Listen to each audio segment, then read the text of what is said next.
Hi, thanks for watching my podcast. Today we're live from the adtech conference in London, and I'm meeting with Markrogers, the CEO of Marketsentinel. Hi, Mark. Hi, how are you? How are you doing? I'm okay, and you? Good. Mark was speaking at a panel session called Monitoring Consumer Conversations Online. It's a very interesting topic, and we talked in particular about blogging and comments and how you measure the efficiency and the success of such an initiative. Mm-hmm. Let me just introduce you, Mark, very briefly.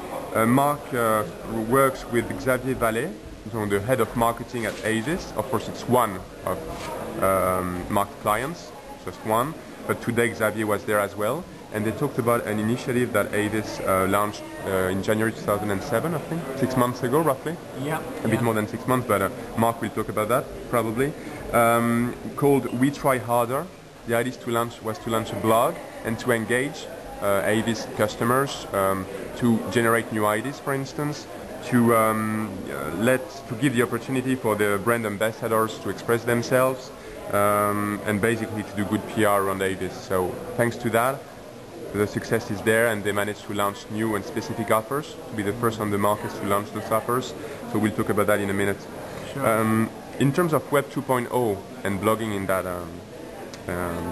in that context, what can you tell us about a bit more about that initiative, the We Try Harder, maybe with Avis? Yeah, I think people were a lot put off by blogging, corporate people in particular, after there was a lot of hype back when it sort of crossed over from the real techie insiders to the mainstream, to say every company must have a blog, every company must do this. And I think people were worried about that, corporate communications people in particular, because they sort of, it's not something that most companies are comfortable with. I think everybody likes the idea of communicating with their customers, but people are worried about, where does this sit in relation to things like customer service and so on. Will people come to the blog and ask customer service questions that we can't answer on the blog? How do we deal with all these engagements? Fine in principle, but what's it going to do for us in practice? And from our perspective, we're very much aimed at measuring and helping clients manage online conversations.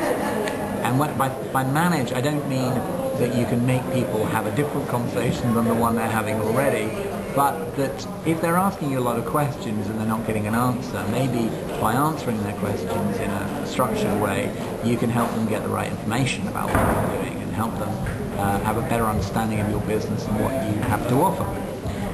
Get involved in the conversation, really.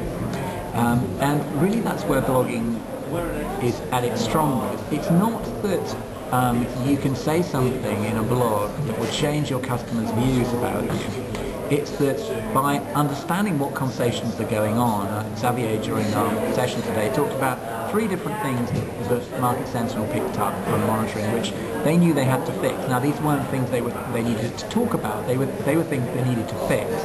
One was that their competitor Hertz was offering GPS and Avis weren't. They didn't know what a big seller that was for them, and they've implemented that, and it's been huge for them. They literally can't ship the units fast enough. They can't get them into the cars fast enough. The other was confusion and some occasional annoyance about the lack of clarity in contracts and in car rental contracts.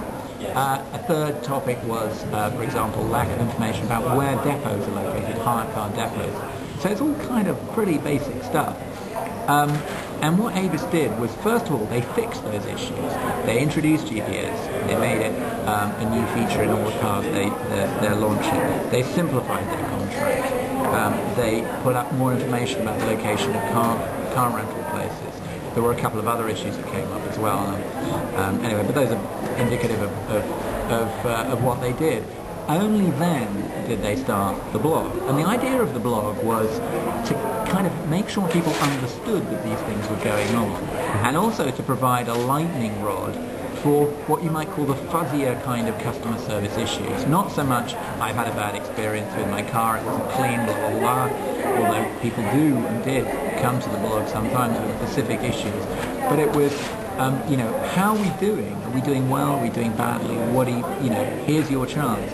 And what's interesting is there have been over 300 comments so far, and the blog's been going less than a year, and they're rising geometrically. You know, from one month to the next, we're seeing more and more comments, and I think that shows that they've got it right. They've got the tone of voice right.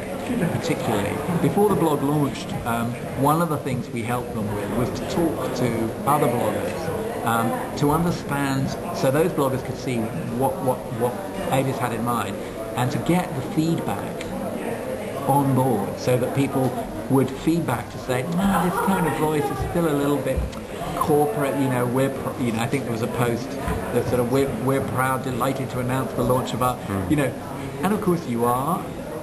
But as time goes on, the language becomes a little less formal, a little less, you know, de haut en bas, as French would say, and it gets a little bit more convivial and, you know, person to person. And as that develops, so the conversation that the blog was supposed to start has developed in turn. So, you know, so far, touch wood, seems to have been a big success.